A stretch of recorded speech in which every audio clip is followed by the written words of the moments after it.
Buenas noches, apreciados hermanos y hermanas. En esta ocasión vamos a tener un estudio específicamente pensando o tratando de entender lo que es un término bíblico muy común. Es una verdad muy importante, y esta es lo relacionado a lo que es la redención. Está por todos lados en la escritura. Hay de 36 a 38 partes, versículos que mencionan este término o esta palabra o alguna variante de la misma, tanto en el Antiguo Testamento como en el Nuevo Testamento. Y bueno, simplemente es que en ocasiones no le ponemos a veces atención. Pero vamos a leer, y para empezar voy a leer el versículo 1 al 4 del capítulo 5 de Gálatas. Este es el apóstol Pablo hablando, y dice de la siguiente manera: Estad pues firmes en la libertad con que Cristo nos hizo libres. No estéis otra vez sujetos al yugo de esclavitud. He aquí, yo, Pablo, os digo que si os circuncidáis, de nada os aprovechará Cristo. Y otra vez testifico a todo hombre que se circuncida, que está obligado a guardar toda la ley. De Cristo os desligasteis, los que por la ley os justificáis. De la gracia habéis caído. Vamos a entender, es muy importante tratar de entender un poquito de cómo es la situación, quién está escribiendo, por qué, a quién le está escribiendo, o sea, cuál es la primera audiencia. Y entonces, en ese sentido, lo que nos encontramos es que el apóstol Pablo es el que está escribiendo hace más de 2000 años o por ahí, y está escribiéndole la carta, la epístola a los Gálatas. Gálatas no era una sola iglesia, era un grupo de iglesias en una zona que se llamaba Galacia.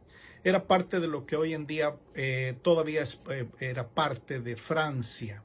Entonces, esa zona por allí es donde está el Galacia. Era una zona, los galos les llamaban, y había también el tipo de personas que vivían en esa zona. Había bastantes que eran judíos, y entonces ahora se habían hecho cristianos, algunos judíos, algunos de origen, otros no judíos. Y entonces estas iglesias que empezaron a florecer, el apóstol Pablo los conocía, los había visitado 2 veces, y entonces ahora en esta ocasión, esta carta epístola fue escrita entre el año 55 al 60 más o menos. Las iglesias habían crecido, tenían un crecimiento muy saludable, muy bueno. Pero en esta iglesia específicamente, aunque esto ocurrió en muchas iglesias, había grupos de judíos específicamente que decían, bueno, sí, Cristo es el Mesías, lo aceptamos, pero para estar en una postura libre, firme, saludable, agradable a Dios, usted, si es un cristiano y no es de ascendencia judía, tiene que practicar ciertos ritos y guardar ciertas tradiciones judías específicamente. La que más sobresalía o donde empezaba el inicio de todo esto era la circuncisión. Y entonces, en este sentido, se les llamaba judaizantes, o sea, personas que terminaban siendo malos maestros o maestros que influenciaban en contra del evangelio. Y entonces ellos querían que todas las personas que se hacían cristianos, que seguidores de Jesucristo, aceptaban al Señor Jesús, pero querían moverles a que empezaran a obedecer la ley. Todas las fiestas judías, el de Pentecostés, de todas las que había, luna nueva, luna vieja, no comer esto, no comer el otro, etcétera, etcétera. Leyes, guardarse, lavarse las manos 7 veces, muchas tradiciones por el estilo. Y esto entonces era lo que ellos enseñaban como la manera de agradar a Dios. Además de esto, también varios eruditos mencionan que estos falsos maestros judaizantes estaban allí, y entonces empezaban a promover y enseñar ciertas, no amenazas, pero acusaciones contra Pablo. Algunos eruditos encuentran en esta carta específicamente de menos 7 o 8 acusaciones específicas, medio chismes, medio murmuraciones respecto al apóstol Pablo, su autoridad, su predicación, etcétera, que no estaba bien conectado con las iglesias de Jerusalén, que no se llevaba bien con Pedro, cosas así. Pablo entonces aquí responde a todo eso, pero primordialmente la respuesta de Pablo en el libro de Gálatas es para clarificar que toda esta tendencia a buscar tradiciones de la ley, juicios de la ley, prácticas de la ley judía, uno, no tiene ningún poder ni se compara en lo más mínimo con lo que Cristo ya ha hecho. Punto 1. Pero punto 2 es de que cualquiera que trata de sentirse más saludable, más que está más cercano de Dios, porque está obedeciendo ciertas leyes y reglamentos judíos, está descuidando su fe y está entregando su libertad que Cristo la ganó y está regresando. Es como un esclavo que ya le quitaron los grillos de las manos y los pies, ya no trae cadenas, pero de repente por alguna razón juzga que no puede vivir sin las cadenas y va y solito se las pone otra vez en sus piernas, en sus pies, y ahí trae las cadenas atado una vez más. Esta es la imagen que Pablo maneja para decirle entonces a estas personas: toda esta manera de actuar y pensar de los que les están enseñando esto no viene de Dios, ni es, si alguien actúa de esa manera, es no entender la gracia de Dios. Entonces, estamos diciendo que este concepto de la redención es muy antiguo, viene desde el libro del Génesis y luego Éxodo primordialmente, al momento que el Señor Dios le ordena a Moisés que las familias judías deben de tomar un cordero y con la sangre ponerlo en los dinteles de su puerta en la calle. Ahí tenían que poner pintado, por así decirlo, la trave alrededor de su puerta. Eso era la manera como cuando Dios, el ángel de Dios, iba a venir esa noche, y cuando viera esa sangre en la entrada de esa casa, se la iba a saltar y no iba a entrar allí, porque el que venía de parte de Dios era el ángel de muerte, y venía para dar muerte a todos los primogénitos de todo el pueblo, especialmente egipcio. Y entonces Dios le dijo: esta es la manera como vas a librar a tu primogénito. Toma un cordero, pon su sangre ahí alrededor. En inglés, la palabra Pascua también quiere decir brincárselo. En inglés usan la palabra Passover. Y entonces quiere decir que el ángel venía, veía la sangre del cordero y se lo saltaba y no entraba allí. Esa manera de entender Dios estaba a través de ese cordero, estaba redimiendo o rescatando la vida del primogénito de esa familia. De hecho, sería bueno entender o que digamos puntualmente qué es lo que significa esta palabra redimir. En hebreo se encuentran de hecho 3 palabras. Una es H-O-S-E, coma o apóstrofe A, Josea. Otra es Gaalat, G de gato A, apóstrofe A-L. Y otra que se llama Padaj, es P-A-D-A-H, pero lo pronuncia como G, Padaj. La primera se refiere a comprar y regresar a su legítimo dueño algo. Eso es una de las maneras que se usa redimir. Otra manera es Gaal, específicamente es sacar de un castigo o de una situación como una cárcel o algo así a alguien. a través de un pago o a través de otro medio, pero es sacarlo, librarlo de debajo de un yugo. El yugo es ese tronco que ponen en las cabezas a los bueyes cuando están arando y están entonces forzados a trabajar de esa manera. Alguien que los hace salir de allí, en el caso de los hebreos cuando estaban en Egipto, Dios los redimió a través de sacarlos de el yugo de esclavitud de donde estaban.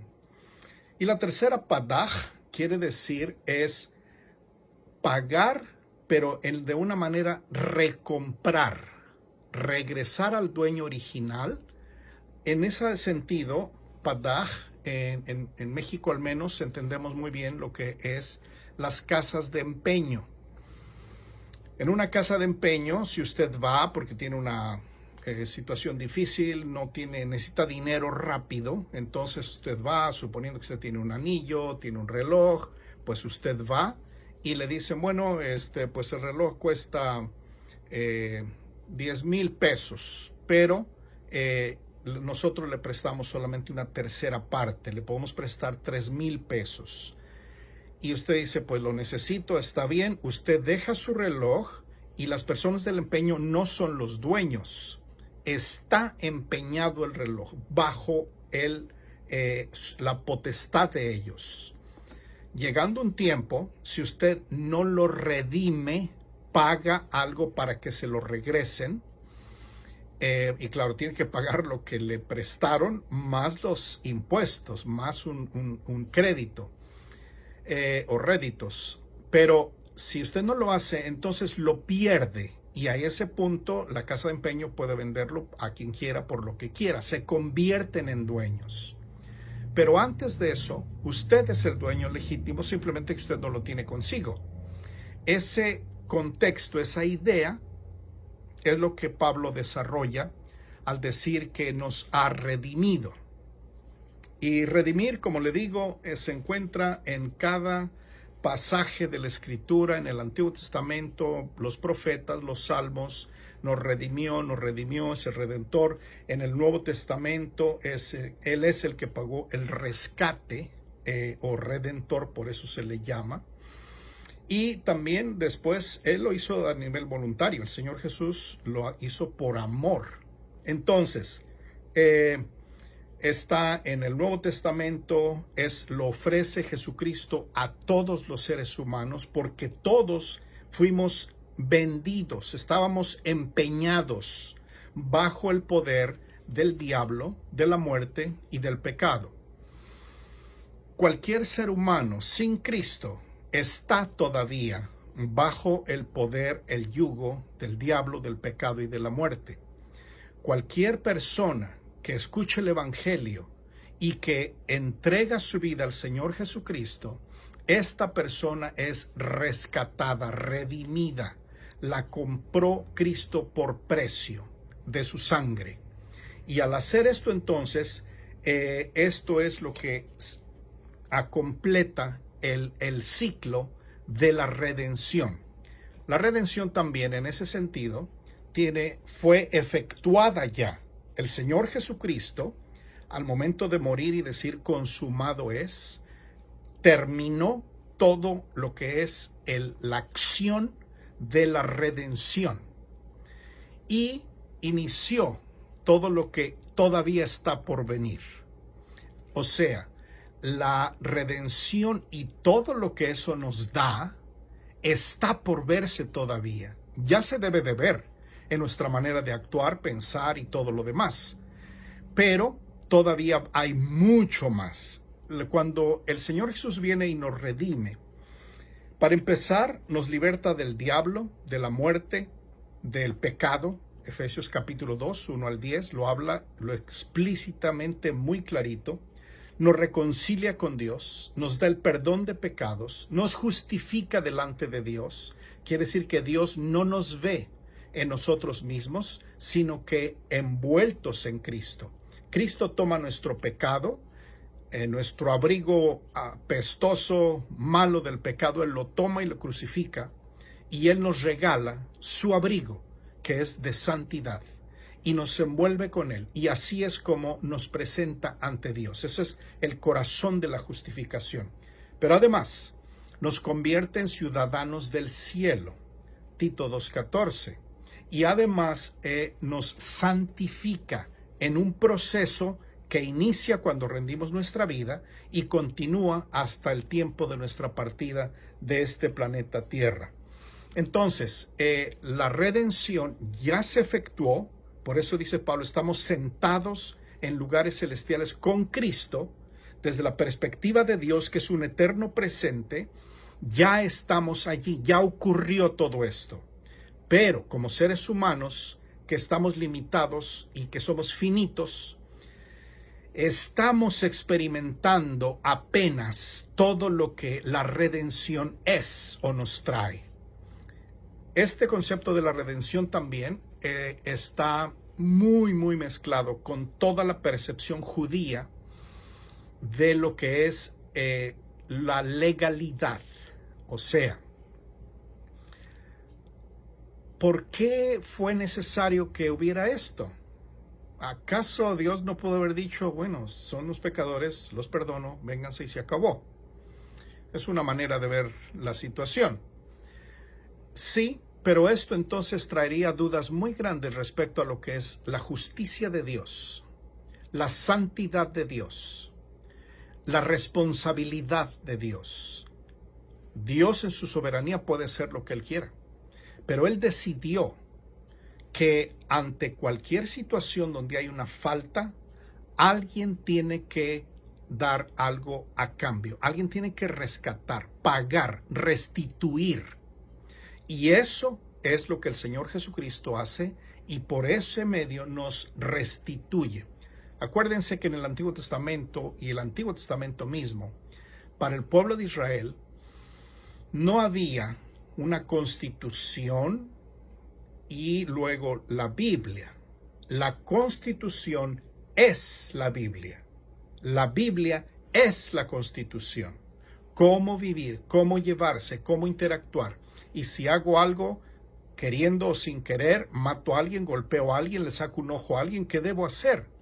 Todo el concepto judío de leyes restitutorias es hay que restituir. Alguien tiene que pagar. Y desde allá, desde que estaban en Egipto, la imagen de este cordero aparece. Posteriormente ellos pueden restituir o rescatar también otras cosas. Por ejemplo, si Dios les dijo, el primer animal, el primogénito de todos los animales o seres humanos me pertenece a mí. Si tú quieres utilizar mejor a tu hijo o al hijo de un caballo que tú tengas, que me pertenece porque es el primero, entonces tienes que hacer una restitución, tienes que redimirlo. Y allí aparece entonces una vez más la figura del cordero. El cordero como imagen de este animal manso, sencillo, y que se le utiliza una y otra vez como el que paga por alguien más. En el libro de Apocalipsis, Cordero aparece 28 veces o 29 y aparece también como 26 veces la palabra Señor, Kyrie, Kyrios, el amo, dueño y Señor. Esa es la combinación del Señor Jesús, el Rey siervo, el que vino, el siervo sufriente. Este es la imagen del Señor Jesús. Entonces, esta es la lucha del apóstol Pablo. Él está viendo cómo este grupo de gente, falsos maestros, vienen y quieren engañar, apartar a la gente, quitarlos de la libertad que tenemos ya en Cristo. Y quiere amarrarlos otra vez a tradiciones, a cuestiones legalistas. Y Pablo dice, esto no es posible. En un punto les dice, ¿quién os fascinó? ¿Quién los engañó? ¿Tan tercos sois? Dice, por favor, habiendo todo lo que han recibido de Dios y por su Espíritu Santo, lo recibieron por las obras de la ley, por guardar los días y esto y el otro, o por la acción de la gracia de Dios y la fe. Entonces, todo el argumento de Gálatas es precisamente en ese sentido. Y lo que Pablo desea es dejar claro que no es posible estar viviendo en la libertad que Cristo nos ha dado y querer someterse todavía a toda una serie de no hagas esto, no hagas el otro, no hagas el otro, aquí, allá, cada día, etcétera, etcétera, de manera muy legalista, pensando que de esa manera se va a agradar a Dios, o que eso es más importante que lo que Cristo ya hizo y nos dio a nosotros. Ahora, note entonces que dice, estad pues firmes. Esa es una palabra en modo imperativo, es una orden, no es una sugerencia. Estad firmes es párese de donde esté. Si usted era alguien que vivía en esa zona de Galacia, tal vez se sentía bien confundido y medio debilucho en su fe y quién sabe, a lo mejor, pues si digo algo, pues voy a hacerlo mal. Entonces mejor me afianzo a guardar la ley, a circuncidarme, a esto, el otro. Pablo dice, no. Lo que necesita es póngase de pie, párese, afírmese en sus dos piernas, firme en Cristo, en la libertad a la que Él nos ha llamado. Y clarifica en el 13 que esa libertad no es para libertinaje, no es la idea de que, bueno, pues ya estoy en Cristo, ¿verdad? Sí. Entonces tengo completa libertad. Bueno, pues me voy a dedicar a turistear aquí en la vida, a ver qué pasa, y hacer lo que se me antoje, ¿no? Porque pues no tengo ninguna cosa que me sujete a nada. No es eso. Si alguien piensa de esa manera, no ha entendido lo que es la libertad en Cristo.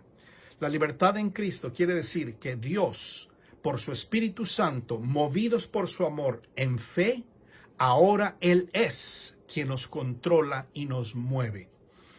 Y entonces usted, si entiende ese concepto de la libertad en Cristo, usted va a convertirse en una persona imparable en servicio, en gratitud y trabajo, sin cansarse. Pero además, todo eso lo va a hacer no porque está confiando en esos esfuerzos. Los hace de puro gusto y agradecimiento por lo que Cristo ya le dio. Cuando tratamos de empezar a querer, bueno, pues sí, pero yo creo que sí debo ayunar legal, bien firme, y si no, está mal. Esa manera de pensar o de hacer cualquier otra cosa parecida, cualquier acto o ejercicio religioso, es nuestra tendencia humana de nuestro orgullo. De alguna manera se nos hace difícil aceptar algo y reconocer que no tuvimos nada que ver con eso. De alguna manera queremos estar en control, de alguna manera queremos contribuir a este tipo de vida que tengo ahora, de modo que entonces yo pueda decir, pararme el pecho y decir, yo lo logré, yo hice esto, yo aquí estoy así porque yo colaboré, porque yo hice esto. Hermanos y hermanas, todo eso es parte de lo que Pablo dice, no usar la libertad como ocasión para la carne. Entonces, estos son algunos conceptos básicos de lo que es la redención. Y lo que quedaría por preguntar sería, ¿de qué manera lo podemos aplicar ahora hoy? Hablamos un poquito de la audiencia primaria, un poquito del contexto histórico, un poquito de los conceptos teológicos que Pablo está manejando. Y ahora la pregunta es contextualizarlo el día de hoy. O sea, traerlo a nuestro aquí y a nuestro ahora. Cualquiera que sea donde usted esté. ¿Cómo se aplica o podría aplicar algo de esto a su situación? Bueno, unas sugerencias, ideas es, al momento que empezamos a pensar, no entendiendo la redención, en Cristo, ni la libertad que tengo, sino que empiezo a pensar que yo tengo, que yo puedo, que yo debo de. Hay iglesias donde se enseñan tradiciones, tocar un cuerno y que tiene que ayunar y que tiene que ponerse una estrellita de David, varias cosas y tener el candelabro judío, como queriendo parecernos a los judíos. Hermanos y hermanas, desde Juan el Bautista, el Señor Jesús, Pablo, otros más, dejan muy clarito que no necesitamos ser biológicamente, estar vinculados con Abraham, o sea, ser judíos de sangre para pertenecer al pueblo de Dios. El venir a Cristo Jesús y ser miembros de su iglesia es mucho más grande que todo el mensaje previo. No necesitamos nada de eso. Pero otras maneras puede ser que cuando empezamos a actuar de esta manera, pues queremos ser más espirituales que los demás. Yo sí oro, yo sí ayuno, yo sí doy, yo sí canto, yo sí aplaudo, yo sí me paro de cabeza, lo que sea. Esa manera, lo único que trae es, a la raíz de eso, hay orgullo, porque estamos comparándonos y queriendo saber quién hace más o quién hace menos. Eso es parte de una manera legalista de no entender lo que Dios nos ha dado por su gracia y de la libertad a la que nos ha llamado. Pero también otras maneras podría ser todos los procesos de comercialización desenmascarada que existen por todos lados. Maneras de pensar, ¿de qué depende tu valor, hermano, hermana? ¿O de qué lo haces depender? La televisión dice que si tú no tienes, si no estás comprando cada semana algo, pues no sirves, no tienes, no puedes, no vales nada. Tenemos que luchar en contra de eso. ¿Qué tal es un comercialismo? Y luego, ¿qué tal otras cosas de posesiones o lo que sea? ¿Qué les parece toda la situación de corrientes que van y vienen? Por ejemplo, la de que llaman la prosperidad. Estas son maneras bastante sutiles, pero chuecas totalmente, no bíblicas, en las que se predica que si usted quiere tener $100,000, tiene que dar $1,000 aquí, porque la Biblia dice que Dios le va a dar 100 veces y que si quiere más, pues aquí está. Son maneras y tácticas abusivas de personas sin escrúpulos, comerciantes y bufones del evangelio que se aprovechan de la ignorancia y de la fe del pueblo. Eso es todo lo que es. Pero puede haber muchas otras más. Gente que busca y lucha por tener fama y poder y autoridad, diciendo y proclamando que tienen autoridad especial, que tienen ungimiento especial, cobertura especial. Nada de eso hay en la Escritura. El Espíritu Santo, la gracia de Dios, se hace y se pone disponible a cada creyente en las mismas bases. No hay ningún súper especial de nada. Todo esto son personas, una vez más, que quieren meter en estos cajones de diferentes tipos a creyentes que quieren seguir y servirle al Señor Jesucristo. Pero ¿qué me dicen de lo que acá al menos es muy famoso, que se llama New Age? Movimiento New Age. ¿Qué quiere decir? La nueva era. Es todo este movimiento que habla acerca de que, bueno, pues sí, está bien, Cristo, cristianismo, lo que sea, lees la Biblia, qué bueno. Pero es mejor si utilizas cristales para meditar. Y hay que meditar, y hay que hacer yoga, y hay que utilizar piedras, y hay que un montón de cosas por el estilo. Una vez más, paja que no sirve para nada, y una vez más, grilletes con cadenas a los que el creyente necesita ponerse de pie y de manera firme decir: yo estoy en Cristo y en Él estoy completo. Colosenses 2:9. Y en Él habita toda la plenitud de la deidad. Él es el que era, el que es y el que ha de venir. Él es mi Redentor. Este mensaje de fuerza, de ponerse de pie y de proclamar que estamos en Cristo, no solamente es de labios para afuera, tiene que ser con nuestra vida, nuestro estilo, en todo lo que hagamos. Por ahora vamos a pararle allí, vamos a orar, que Dios utilice su palabra santa. Señor Dios, estamos ante ti para rogar que por tu gracia y misericordia abras nuestros ojos, levantes nuestras rodillas cansadas y nos permitas verte y conocerte y entender tu amor, tu grandeza y todo lo que tú eres en ti mismo. Te damos la honra y la gloria. En el nombre de nuestro Señor y Salvador Jesucristo. Amén. Que Dios les bendiga, hermanos y hermanas.